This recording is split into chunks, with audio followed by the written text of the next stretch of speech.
Si l'homosexualité se vit de plus en plus au grand jour, la haine et le rejet persistent. Tous les 2 jours dans notre pays, une personne homosexuelle se fait agresser. Notamment, l'image qui me reste, c'est vraiment quelqu'un qui tape comme si on tapait dans sa tête comme un ballon de football. Je me suis dit, mais ils vont le tuer, quoi. Des femmes et des hommes ont décidé de réagir. C'est le cas d'une équipe de foot pas tout à fait comme les autres. Être sur un terrain, c'est important, s'approprier l'espace, montrer qu'on y a droit comme les autres. Mal vivre son homosexualité reste la première cause de suicide chez les adolescents. Alors, les bénévoles du refuge veillent. Sur la fiche du refuge, il y a écrit conduite contre l'isolement des jeunes. Et ce qu'on essaie de faire, c'est minimum de créer une atmosphère, une ambiance familiale si on veut. Face à la recrudescence des attaques homophobes au moment du mariage pour tous, d'autres ont décidé de réagir en chanson. Et les gens venaient de partout pour nous dire « Vous, là, moi, vous n'êtes pas un citoyen comme les autres. » quoi. Et du coup, on s'est remis à avoir peur. Et donc on en était beaucoup à se dire « Qu'est-ce qu'on peut faire ?» quoi. Nous sommes partis à la rencontre de Florent, Amida, Olivier, Wilfred, Oussam, Marvin. Tous ont été victimes d'homophobie. Désormais, ils la combattent tous, sans relâche.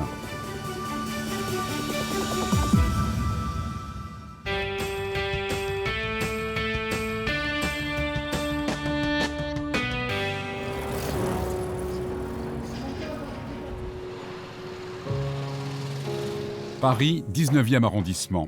Wilfred, 42 ans, historien de l'art d'origine hollandaise, et Olivier, 27 ans, attaché de presse, sont en couple depuis 7 ans.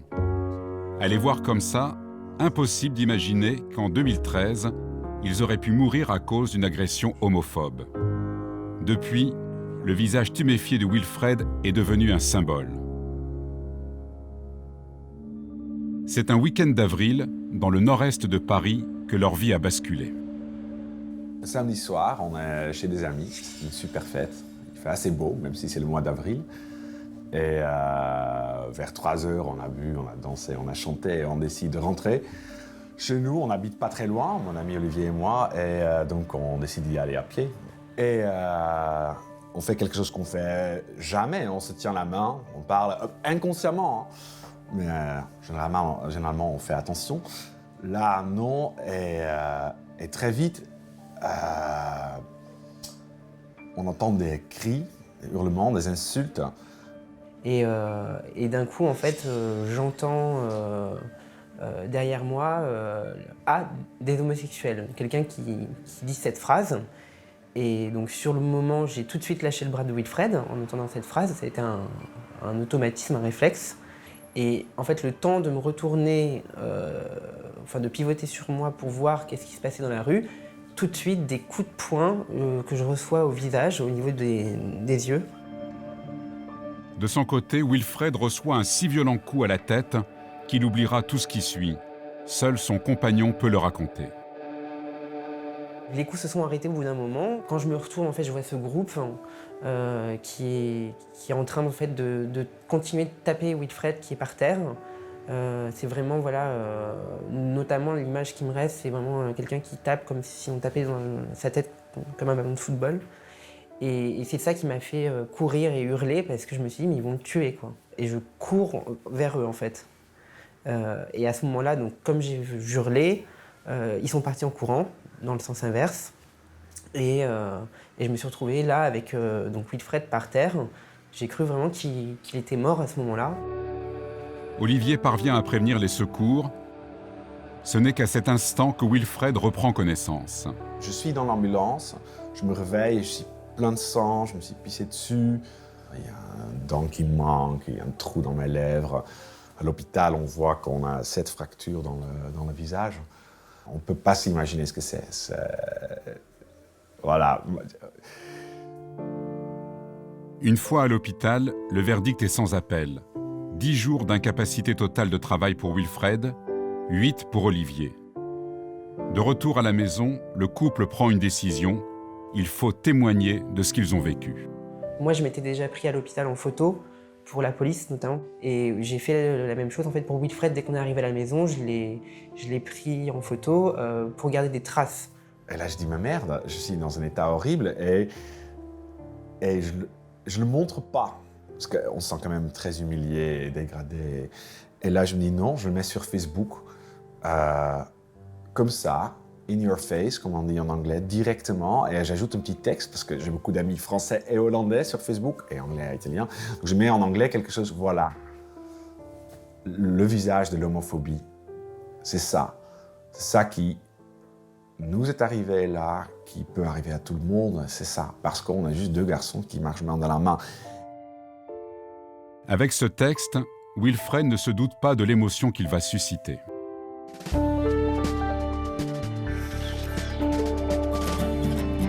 Bonjour Wilfried de Brenne. Bonjour. Les radios et les télés du monde entier vont immédiatement s'emparer de son histoire. Témoigner devient un acte militant pour Wilfred, un acte militant et éprouvant. C'était pas rien, hein. 2 jours après, merde. Yeah. Ça me rend triste aussi un peu, hein. Je vois l'émotion. Yeah. Ouais. Alors des agressions, malheureusement, il y en a beaucoup. Vous n'êtes pas un cas unique. Pourquoi vous avez choisi de mettre sur Internet votre photo, de vous exposer? On a beaucoup d'aide. Dans la semaine qui suit, un rassemblement d'urgence réunit 5000 Parisiens émus, à commencer par la maire de la capitale, Anne Hidalgo. Donc moi, je suis très fier de ce qu'on a fait. Et je pense que c'est bien. Et on l'a fait de manière peut-être un peu inconsciente, hein, parce qu'on n'a jamais pensé que ça... Telle réaction, mais ça fait du bien. Lors du procès, le caractère homophobe de l'agression sera reconnu. 2 hommes seront condamnés à 30 mois de prison, dont 12 et 15 avec sursis. Pourtant, plusieurs années après, difficile pour le couple de vivre normalement. Malheureusement, je ne peux pas nier que depuis ce qui m'est arrivé, tabassé, je ne peux pas nier que je me comporte différemment. Je ne veux pas, je veux aller partout où je veux, comme je veux, ben non. Non, il y a des lieux que j'évite, des comportements ont changé. Mon ami et moi, on a remarqué que quand on est dans le métro, justement, on est rarement l'un à côté de l'autre. Ou en train de parler, ou de se montrer en couple. C'est cela surtout. Donc ce qui est une des choses les plus précieuses dans la vie, on ne montre pas. L'homophobie qu'ont rencontré Wilfred et Olivier n'a rien d'exceptionnel. Elle frappe n'importe où, chaque jour des lesbiennes, des gays, bi ou transsexuels. À tel point que parfois, certains sont obligés de fuir. Montpellier, dans le sud de la France. Petit cours de cuisine entre Florent à gauche et Marvin à droite, 2 colocataires pas tout à fait comme les autres. Faut que je puisse ça? Oui. Mais je le mets où après? À première vue, Florent et Marvin semblent être des jeunes comme les autres. Il faut que tu me dises les doses du coup, Marvin, hein, parce que C'est des doses aléatoires. Pourtant, il est impossible de révéler leur adresse pour des raisons de sécurité. Tous 2 ont en effet été victimes d'homophobie et se reconstruisent désormais dans cette résidence gérée par l'association Le Refuge. Maintenant, tu vérifies que ça colle pas la poêle. Et justement, s'ils cuisinent, c'est pour la permanence obligatoire où ils se rendent ce soir. Oh, mais je suis en train de lui donner des cours de cuisine. on est en train de faire à manger pour ce soir. La viande hachée avec de la sauce tomate, c'est pas mal. Harcelé dans son lycée, Florent a dû fuir sa Lorraine natale il y a 5 mois. À cette époque, il ne voit plus d'autre choix. Et on est cassé de tous les sens, quoi. Moralement, etc. C'est horrible. J'ai préféré venir au refuge parce que je pense que j'avais besoin de me retrouver moi-même, de me recentrer un peu sur la vie, pouvoir faire mes projets, réaliser mes envies et me recentrer sur ce que je vais faire plus tard, du coup. À ses côtés, Marvin, 19 ans, originaire de Sète. Lui aussi victime de harcèlement scolaire parce qu'il est gay.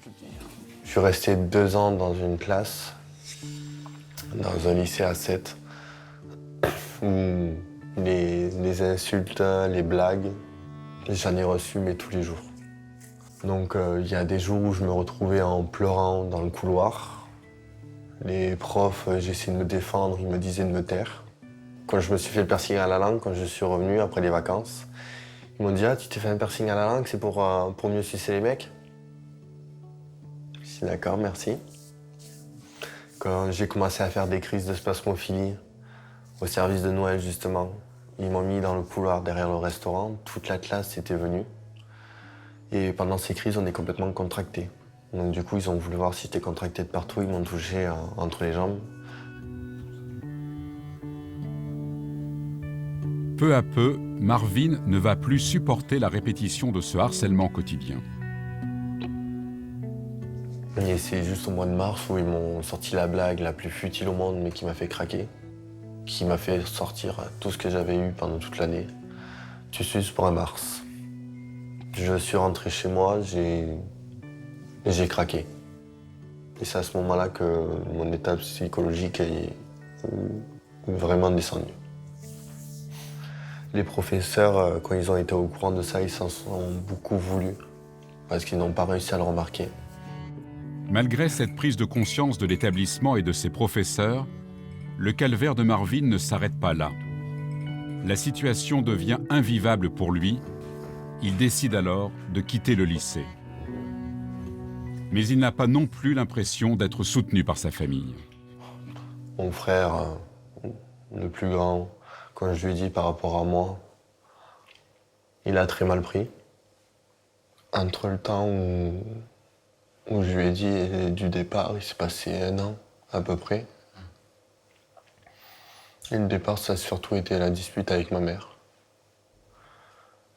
Où là, je ne parle plus. J'ai aucun message. Pour Noël, j'ai rien eu. Marvin décide de quitter la maison familiale. Il trouve alors un endroit où vivre dans cet appartement mis à la disposition pour les jeunes du refuge. Il y a encore quelques mois, les 2 jeunes garçons ne se connaissaient pas et pourtant partager leur quotidien leur fait du bien. Vivre dans un appartement comme ça, tout seul, personnellement, j'aurais pas aimé. L'isolement aussi. Ouais. On est prêt là, on est chaud cacao. Les plats et la tarte aux pommes sont enfin prêts et il est temps pour eux de quitter l'appartement. Dans quelques minutes, ils rejoindront d'autres jeunes, eux aussi victimes de l'homophobie.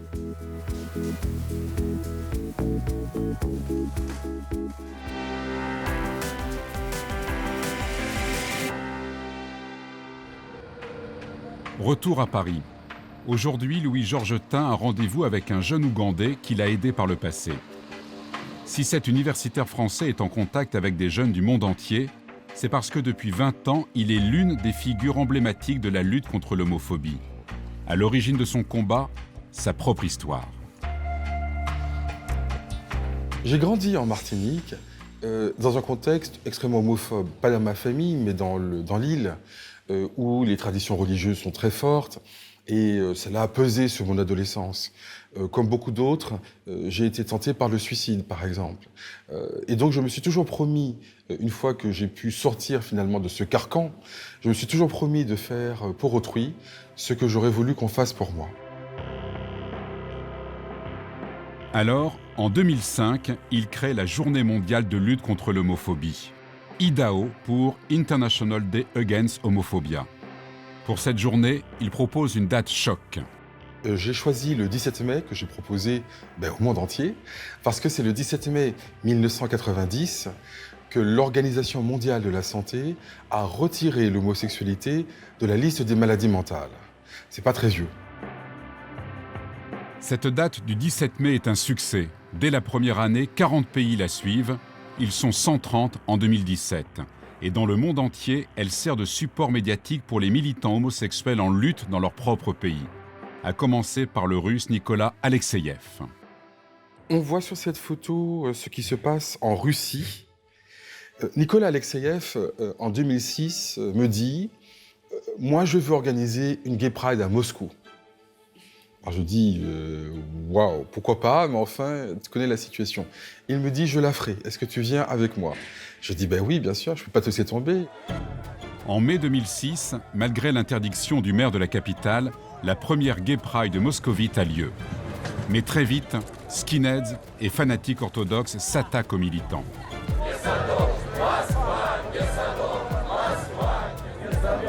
La Gay Pride tourne à l'affrontement, les forces de l'ordre interviennent.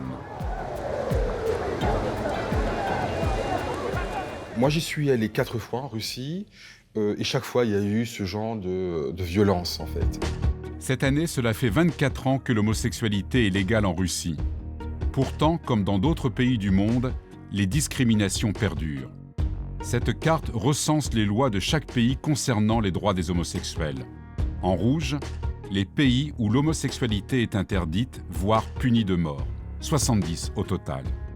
En vert, les pays où le mariage gay est légal.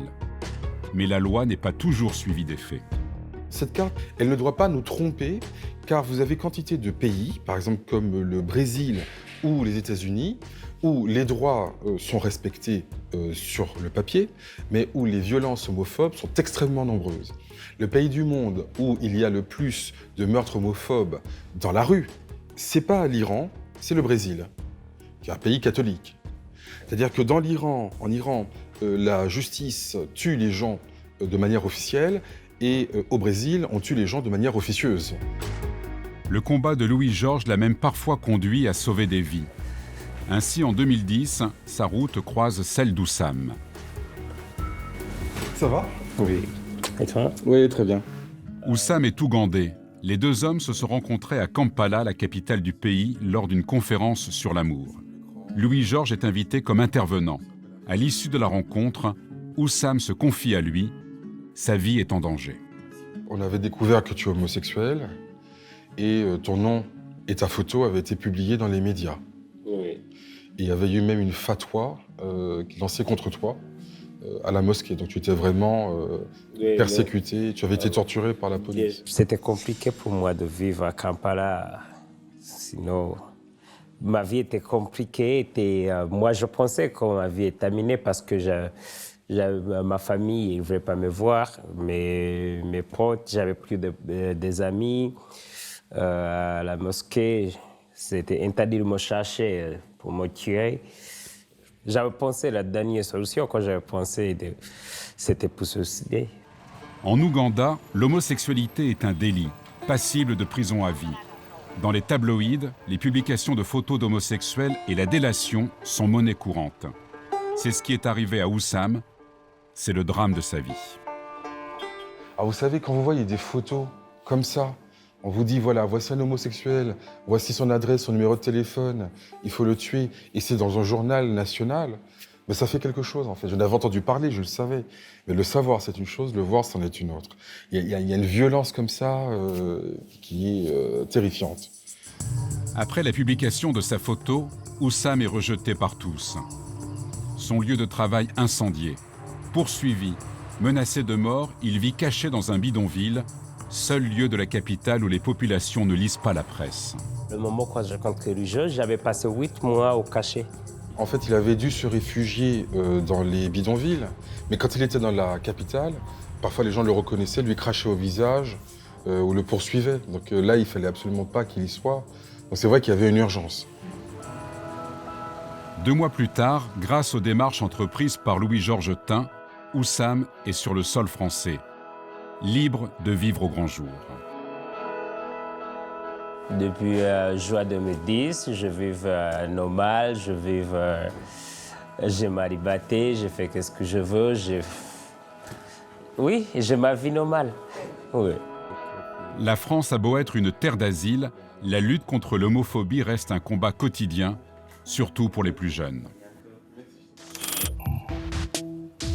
De leur côté, nos 2 colocataires, Marvin et Florent, sont presque arrivés à la permanence du refuge, en plein cœur de Montpellier. C'est sympa, on s'amuse, on rigole, on échange, on partage, on mange aussi. Ouais, ça c'est pas mal aussi, c'est bien, ça crée la nourriture. Cette soirée organisée autour d'un jeu, d'un film ou d'un repas est obligatoire pour tous les résidents de l'association. L'occasion pour Nicolas, président et fondateur, et Frédéric, le directeur, de lire les nombreux messages de soutien. J'ai connu cette si belle association grâce à Jennifer, vous avez une marraine vraiment exceptionnelle, sachez que vous n'êtes pas seul. On est tous avec vous, ne changez pas. Chaque personne a le droit de vivre sa vie comme il le souhaite et d'être heureux. Mon soutien pour le refuge. Le refuge, c'est une association qui a été créée en 2003. Et l'un des principaux objectifs de l'association, c'est créer et gérer des lieux d'accueil, d'écoute dans lesquels les jeunes LGBT peuvent venir en fait discuter avec d'autres personnes. Petit à petit, en fait, au fil des jours, ce qui est beau à voir aussi, c'est que grâce au travail de toutes les équipes, des bénévoles, des psychologues, des travailleurs sociaux, on les voit s'épanouir, en fait, retrouver le sourire, prendre confiance en eux. C'est vraiment le premier objectif du refuge.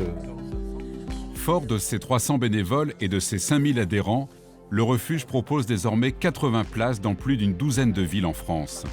Actuellement, ce sont 14 jeunes qui sont hébergés ici à Montpellier, et avec eux, autant d'histoires douloureuses.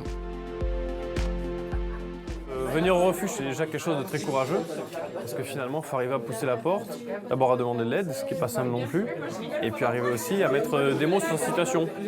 Et d'arriver à dire, ben voilà, mes parents m'ont viré, c'est quand même quelque chose de très compliqué chez certains. Gays, lesbiennes ou transgenres, tous ici peuvent parler librement, sans se sentir jugés. Oui, ça c'est simple de parler d'homophobie, d'homosexualité et tout, avec les autres personnes qui sont ici, même les bénévoles et tout, qui viennent, on peut facilement discuter avec eux. Les jeunes se sentent alors moins seuls et peuvent essayer d'oublier leurs soucis le temps d'une soirée, grâce notamment aux 2 hommes forts de l'association. Fred et Nicolas, c'est comme nos papas à nous. On est toujours en train de rire avec eux, ils sont toujours en train de nous surveiller, en train de rigoler, en train de nous taquiner surtout. Non, c'est comme la famille qu'on n'aura pas. Mais pour rompre l'isolement, il n'y a pas que les soirées permanentes. D'ici quelques jours, les jeunes du refuge participeront à une sortie très dépaysante.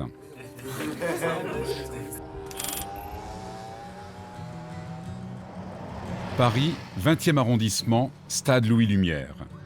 Comme chaque lundi, les dégommeuses s'entraînent. Les dégommeuses, c'est le nom d'une équipe de foot pas comme les autres.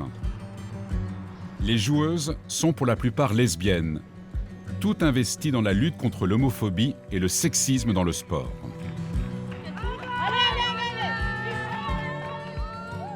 Cathy est la gardienne du club depuis 2 ans.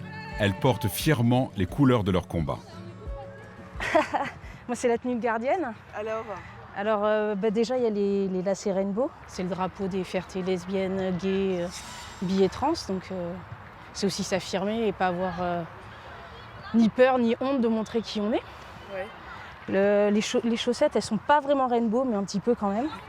Puis avec le smiley qui montre que la vie est belle, même quand tu te prends des buts. Et que c'est un jeu. Elle est classe, ma tenue. Au total, 100 filles font partie de l'équipe. Tous les âges, toutes les couleurs de peau, tous les physiques. Chez les dégommeuses, pas de critères de sélection, juste l'envie de jouer au foot et d'être ensemble. C'est hyper sympa, voilà, c'est un endroit safe, où on se sent bien, on peut venir sans jugement extérieur. Pour ces filles, jouer au foot, c'est aussi militer pour l'égalité. Être sur un terrain, c'est important, s'approprier l'espace, montrer qu'on y a droit comme les autres. C'est important. Et je crois que si on ne s'approprie pas et si on ne dit pas « nous, on veut jouer, on veut cet espace-là », on ne nous le donnera jamais. Il suffit de jouer. Donc il faut le faire, en fait. Mais parfois, leur simple présence sur un terrain de foot dérange. On a déjà eu des attaques verbales homophobes, c'est pas tous les jours, mais...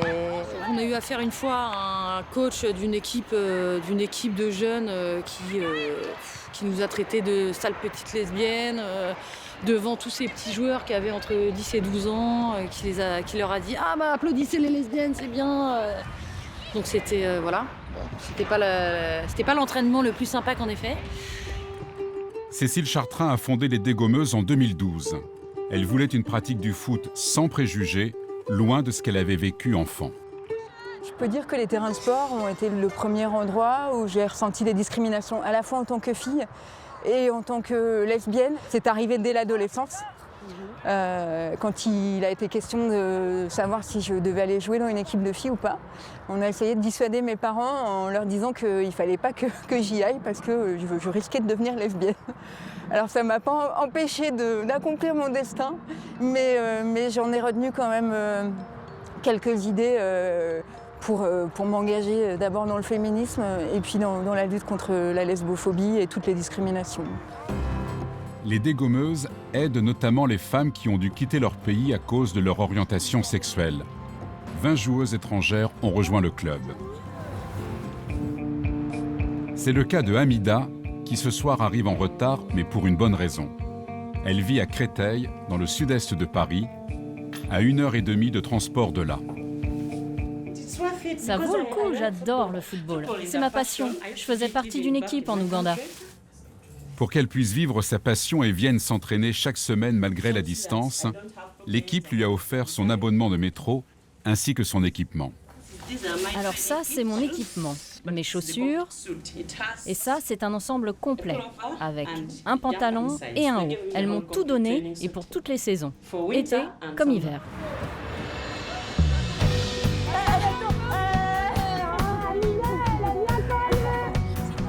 Les joueuses en demande d'asile trouvent ici un lieu de convivialité.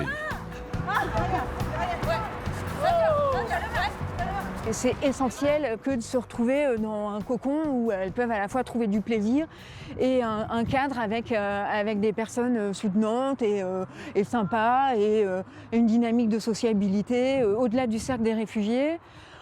En plus, voilà, même quand on ne parle pas le français, le foot c'est pratique, il suffit de se passer la balle et de se faire quelques tapes dans le dos et ça permet de communiquer. Pour Hamida, cette équipe c'est aussi une façon d'assumer sa sexualité au grand jour, une nouveauté pour cette joueuse. 2 ans plus tôt, elle vivait cachée, menacée de mort parce qu'elle est lesbienne. Elle ne me juge pas, je parle à tout le monde et je ne me sens pas discriminée, que ce soit à cause de mon âge ou de ma couleur de peau. Je me sens libre avec tout le monde. Cette équipe, c'est ma nouvelle famille. Une nouvelle famille, Hamida en a bien besoin après l'enfer qu'elle a vécu dans son pays d'origine, l'Ouganda. Elle nous racontera son histoire poignante. Ils m'ont dit, si tu n'aimes pas les hommes de ton plein gré, on va te forcer à les aimer. Nous suivrons également Virginie Lemoine et Audrey Pulvar dans leur combat pour la liberté d'aimer. Le fait d'être noir est un facteur aggravant quand on souhaite vivre pleinement son homosexualité.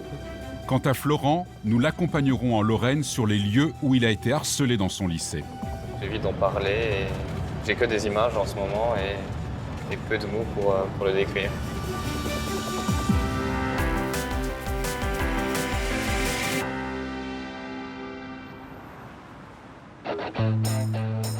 Retour à Montpellier avec les jeunes du refuge.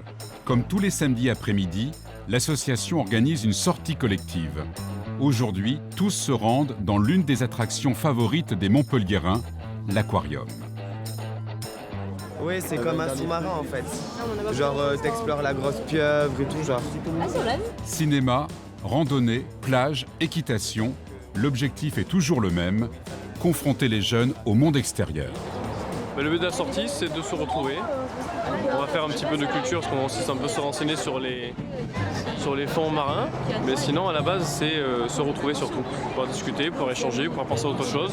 Certains sont arrivés et certains étaient pas très bien non plus, parce qu'il y avait des problèmes en amont. Et puis ils vont faire la sortie et le but, ça sera qu'ils puissent penser à autre chose pendant ce petit laps de temps. Pour penser à autre chose, rien de tel qu'aller explorer les fonds marins. Ce ne sont pas nos 2 colocataires, Florent et Marvin, Oh, ils sont trop mignons. qui diront le contraire. Il y en a certains qui sont en couple. Genre Océan, il est en couple avec Calypso. Je te jure, il y a la revue. C'est marqué. 2 heures de visite au beau milieu de 460 espèces marines. Un voyage loin de l'homophobie. Quand on regarde les poissons ou ça nous fait oublier tout ce qu'on a à l'extérieur. C'est important, ce moment-là ? Ouais. Ça permet d'évacuer, Ça décompresse. de plus penser à certaines choses qui ne sont pas très, très joyeuses, d'être plus ouvert et de reprendre goût à la vie, on va dire.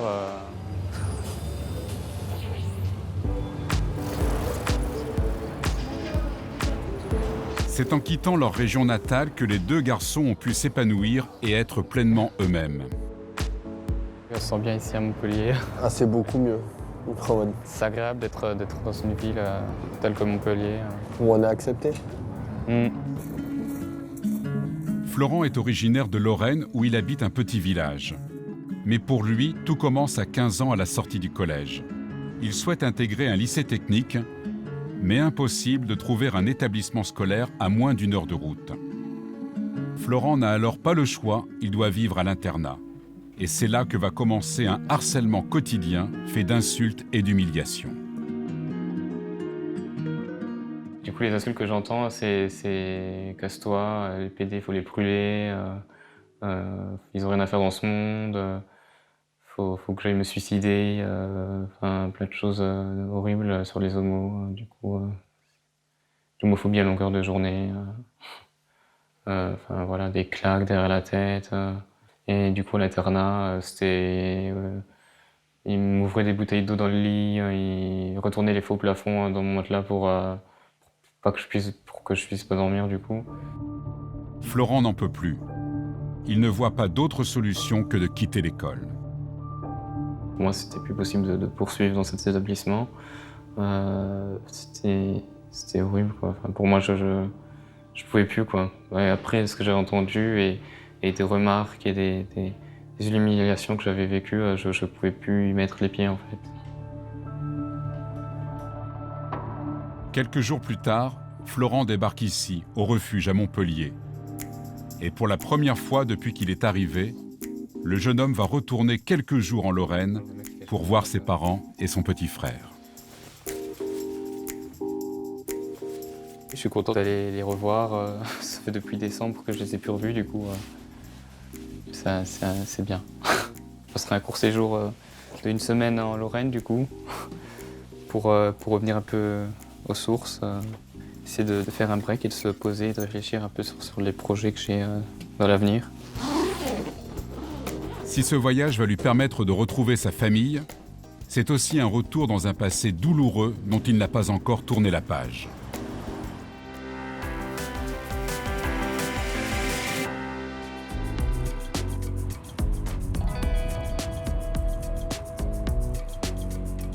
Nous retrouvons Louis-Georges Tin engagé dans un nouveau combat.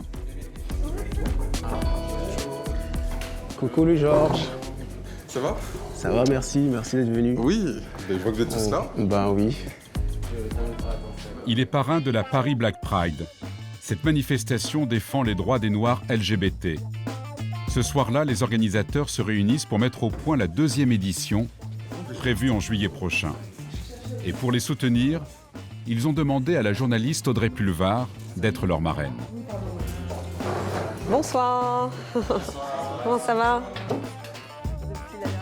Johan Amarante est le président de l'association et il annonce le programme du week-end de festivités. Là, on est en pleine préparation de nos prochaines actions, nos prochains événements. C'est toujours un programme riche avec du cinéma qu'on mettra en avant, des films qui parlent de nous. Toujours l'idée de mettre de la culture en avant, des artistes LGBT, surtout de France, des Outre-mer et de l'étranger, des Américains, des Caraïbéens et des Africains également. Au-delà des festivités, cette Black Pride veut maintenir la pression sur les politiques et rappeler qu'aucun droit n'est acquis. On a tendance à se dire, c'est bon, on est dans un pays où les choses vont mieux, vont bien, sont acceptées, mais il y a une grande distance entre les textes et la réalité. On constate tous les jours, donc il faut continuer. D'autant que pour les personnes noires, la question de l'homosexualité est encore plus sensible. On parlait des territoires d'outre-mer, mais c'est difficile aussi dans certains quartiers noirs à New York, c'est difficile évidemment dans beaucoup de pays d'Afrique. Le fait d'être noir est un facteur aggravant quand on souhaite vivre pleinement son homosexualité. Ainsi, 17 ans après la première journée de lutte contre l'homophobie, le combat continue, il se spécialise. Car il n'y a pas qu'une seule homophobie. Les discriminations se rajoutent. Il y a des gens qui sont noirs, qui sont homo ou transsexuels, eh bien, ils ont des problèmes spécifiques qui se conjuguent et il faut absolument lutter contre cela.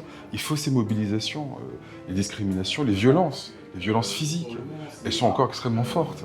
Ces combats-là, de toute façon, il ne faut jamais se dire, pour tout ce qui concerne les combats des populations discriminées, que ce soit les femmes, que ce soit les homosexuels, les trans, que ce soit les personnes souffrant de handicap, etc. Il ne faut jamais se dire que leurs combats sont achevés et que les droits reconnus, établis, inscrits dans la loi sont acquis. Parce que les forces conservatrices sont toujours à l'attaque. Elles sont toujours à l'œuvre pour défaire ces droits-là. Donc il faut de toute façon continuer de les défendre. Et certains ont décidé de le faire avec leurs propres armes.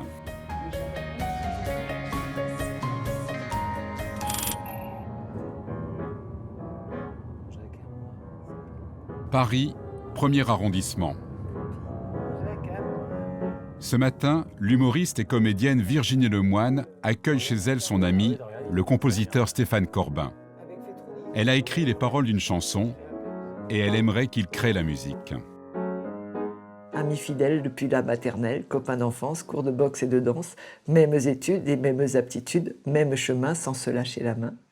Mais Tom est hétéro et Thomas est homo. Thomas et Tom sont vraiment les mêmes hommes. En fait, moi, je trouve qu'il y a tout toi dans ce texte. C'est hyper drôle. Ouais. C'est en fait une amitié entre un garçon hétéro et un garçon homo. Mais l'un et l'autre, ils s'en foutent complètement que ça n'intervient pas dans leur amitié, quoi. Ah, c'est chouette. Ouais, c'est vachement bien. Virginie et Stéphane se connaissent bien. Depuis plusieurs années, ils travaillent ensemble autour des Funambules, un collectif créé par Stéphane pour lutter contre l'homophobie en chanson. Au total, artistes ou techniciens, gays ou hétéros, ils sont plus de 400 à avoir participé à cette aventure. Mon Jacques à moi a une poterie, mon Jacques à moi et moi on s'aime, mon Jacques et moi nous sommes lesbiennes. Virginie Lemoine est la marraine des Funambules. Heureusement aujourd'hui, mais heureusement, le racisme et l'antisémitisme sont immédiatement condamnés et c'est très important que ça le soit. Mais j'ai la sensation quand même que les réactions homophobes ou misogynes, mais c'est pas condamné de la même façon, ça dérange pas. Les femmes et les homosexuels, ça dérange moins. Et j'avoue que ça me fait redoubler d'énergie dans ce combat. L'homophobie, la liberté d'aimer, des thèmes qui touchent directement la comédienne. Mes frères sont homosexuels, mais ils ne seraient pas homosexuels, je pense que j'aurais exactement la même position. C'est pas ça qui fait que... voilà, je suis bouleversée si j'entends une réaction raciste dans la rue, ça me bouleverse. Je ne suis pas noire, je n'ai pas besoin d'être noire pour comprendre que le racisme est quelque chose d'extrêmement violent. Le texte de Virginie Lemoine sera sans doute chanté d'ici quelques semaines lors des prochains concerts des Funambules, le temps que Stéphane compose la mélodie. Mais auparavant, ce soir, le musicien montera sur scène avec une partie de la troupe. À chaque fois pour eux, c'est un nouveau public et un nouveau défi.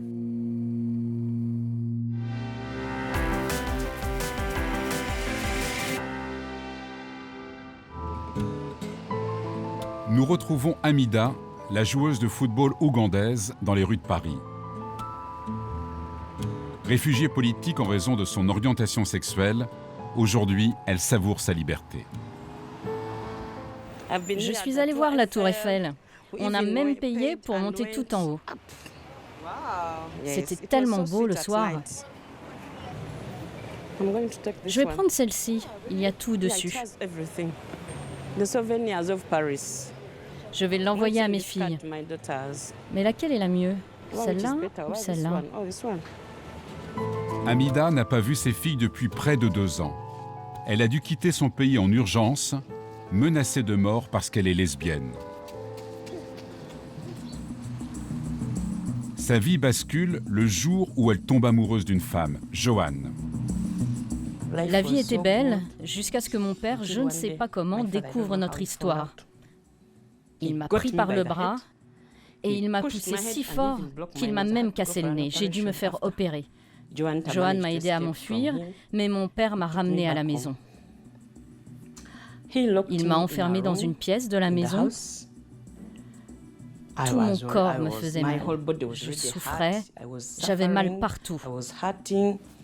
Mon père m'a dit qu'à moins que j'accepte de me marier avec un homme, il me laisserait mourir dans cette pièce. En 2005, elle se résigne donc à épouser un homme choisi par son père, un mari dont elle aura 2 filles. Ce mariage, c'était une prison. Mon mari me violait. Il me violait et me battait parce que pour lui, j'étais sa propriété. Je lui appartenais. Tout ce temps, en secret et malgré les risques, Hamida continue d'avoir des liaisons avec des femmes, jusqu'au jour où son mari l'apprend et la fait chanter pour l'obliger à avoir des relations sexuelles. Dans notre communauté, que ce soit ta famille ou même tes amis les plus proches, les personnes avec lesquelles tu vis, s'ils découvrent que tu es lesbienne, ils seront les premiers à te persécuter, à te harceler. Même avant que la foule ne s'y mette. Et si la foule arrive, elle te tuera. Il n'y aura pas de justice. La justice protège ceux qui chassent les lesbiennes.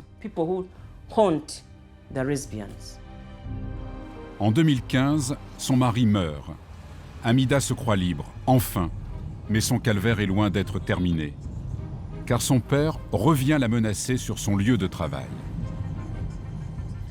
J'ai juste entendu mon père, la voix de mon père. Il a dit « Ça suffit, aujourd'hui, tu vas mourir ». J'ai essayé de m'enfuir, mais il m'a attrapé par le cou et a commencé à m'étrangler. J'ai tout fait. Ses yeux étaient rouges, injectés de sang. J'ai su que c'était la fin pour moi. Aujourd'hui, tu dois mourir, il a répété. La police les sépare, Hamida est envoyée en prison. Mais elle n'est pas à l'abri pour autant. La nuit, des hommes sont venus et ils m'ont violée. Ils m'ont dit « Si tu ne veux pas aimer des hommes de ton plein gré, on va te forcer à les aimer. » Un de ses amis avocats l'a fait libérer en payant ses gardiens et la cache. Elle parvient à obtenir un visa en urgence pour la France. Déchirée, elle confie ses filles à une amie et fuit son pays. J'ai quitté l'Ouganda le 13 novembre 2015 et je suis arrivée ici le 14 novembre 2015. Voilà comment j'ai commencé ma vie en France. Aujourd'hui, grâce notamment à sa nouvelle famille, l'équipe de foot Les Dégommeuses, Hamida se reconstruit. Elle prend des cours de français et veut devenir physiothérapeute pour à son tour aider les autres.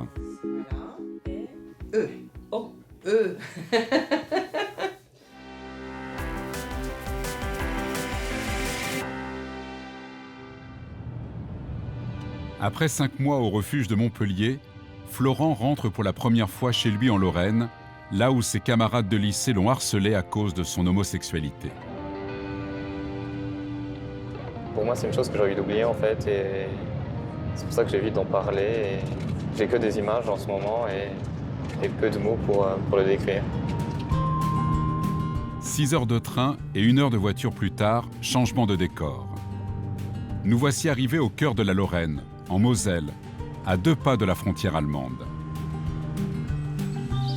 Bibiche, 448 habitants, ses collines, ses champs de blé, et ici ce sont les chevaux qui accueillent les nouveaux arrivants.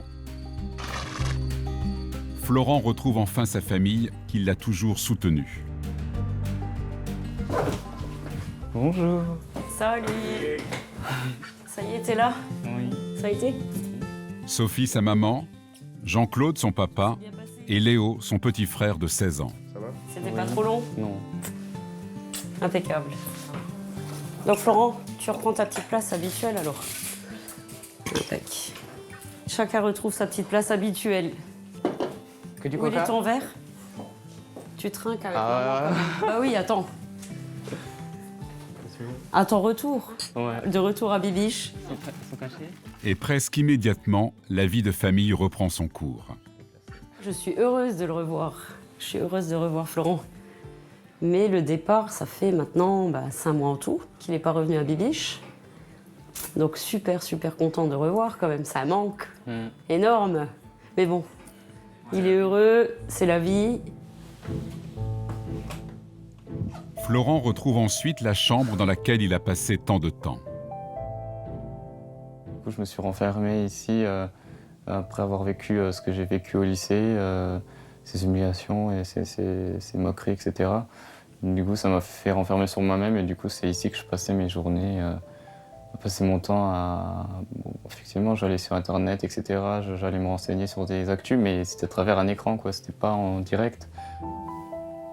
Durant de longs mois, Florent cache ce qu'il vit à ses parents. À cette époque, la famille traverse une période difficile. Léo, son petit frère, est hospitalisé pour de très graves problèmes de santé.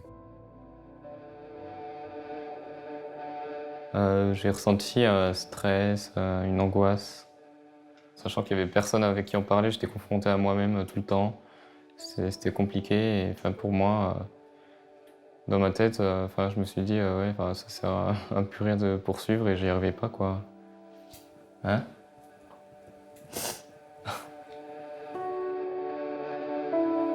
Mais après 4 mois de souffrance, Florent finit par craquer. Sophie découvre le harcèlement quotidien que subit son fils.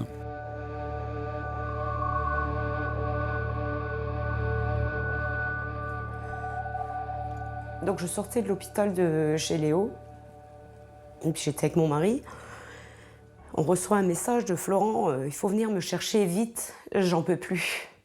Donc assumer la maladie de Léo, d'être forte pour Léo, et puis de se dire, j'ai un autre gamin qui souffre à côté de ça que j'ai pas vu. Non, mais...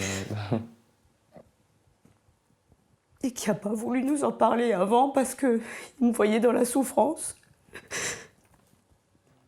Donc Florent qui souffrait seul, sans être compris en fait de personne. Et là, le soir, j'ai dit à mon homme, il faut que j'aille le chercher, je peux pas le laisser comme ça, là. Il est 9h le soir, je préviens à l'école qu'on va le chercher, c'est pas possible. J'arrive à 21h à l'école et il y avait des gamins là, ils étaient 2, je crois. Je fais pour chercher Florent et puis je m'approche de Florent et puis d'un seul coup, ces 2 jeunes hommes disent, tiens, voilà la mère du sale PD qui arrive. Et là, je dis à Florent, c'est bon, quoi, je peux plus. Il me dit, non, maman, laisse tomber, c'est pas la peine. À l'époque, après avoir craqué, Florent ne voit plus qu'une seule solution, arrêter ses études. Mais malgré tout, Sophie continue à le voir sombrer. Plus de contact avec l'extérieur, même plus sortir avec nous, voir des amis autres, il voulait plus. Donc je sentais Florent quand même mal, quoi. Florent s'apprête à retourner devant les grilles du lycée où tout a basculé pour lui. En tout cas, je ne remettrai plus les pieds, hein, c'est tout. Quant à la troupe des Funambules, dans quelques minutes, ils vont monter sur scène. Ils chantent l'amour pour faire reculer l'homophobie. Ça touche n'importe qui en fait. Ça n'a rien à voir avec le fait d'être homosexuel ou pas.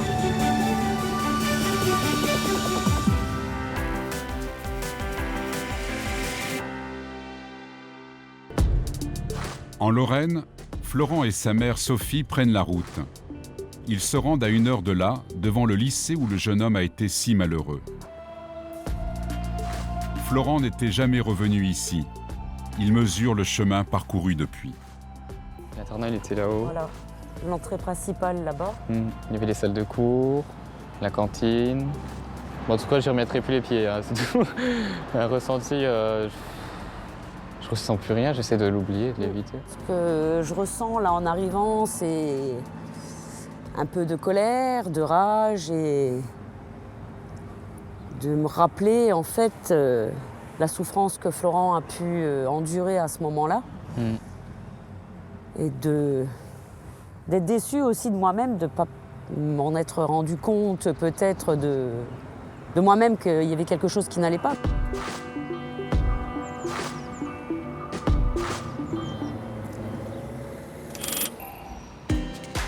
boulevard des Batignolles dans le nord de Paris.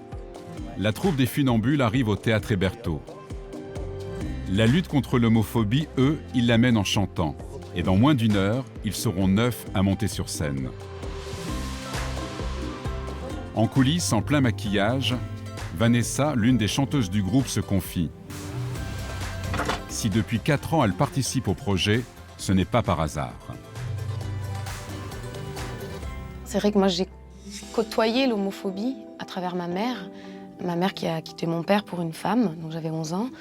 Et donc voilà, moi j'ai connu les moqueries, j'ai connu la difficulté d'assumer une homosexualité dans un petit village à la campagne dans le sud.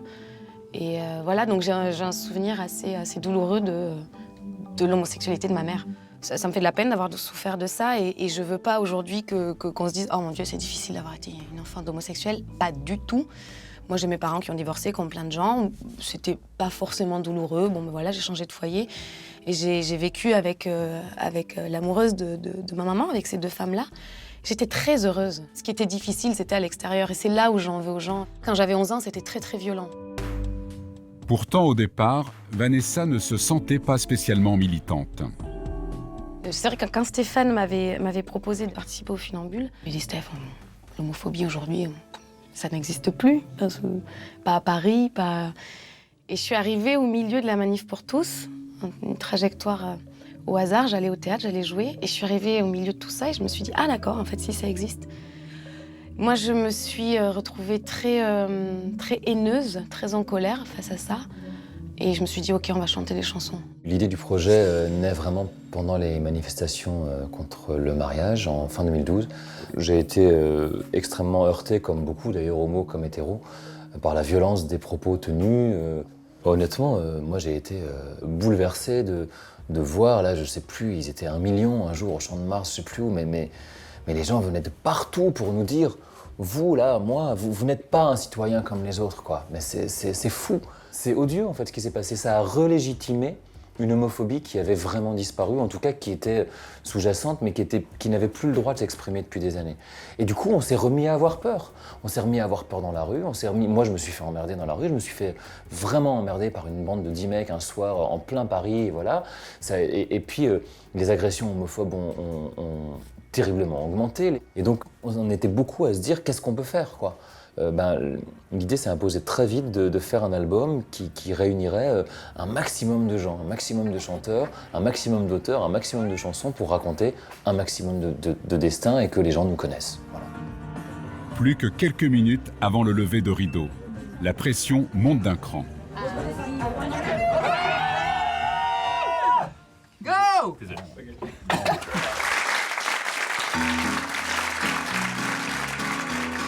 Chers compagnons, chers copains, quel foutu destin, interdit d'aimer de trop près son prochain. Alors bien sûr, je t'en ai voulu, maman. Mais aujourd'hui, je voudrais te dire merci. Merci d'avoir su faire face à ces abrutis et de m'avoir montré ce qu'est l'amour. Tout simplement. Je puis te cacher, je déballe mon sac. Il serait bien temps que tout le monde comprenne que ce qui compte, c'est seulement qu'on s'aime.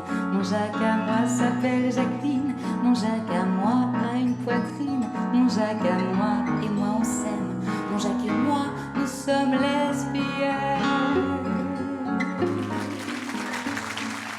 Comme à chaque fois, les Funambules remportent un vrai triomphe. À la fin du spectacle, les spectateurs laissent parler leurs émotions. Ça m'a touchée.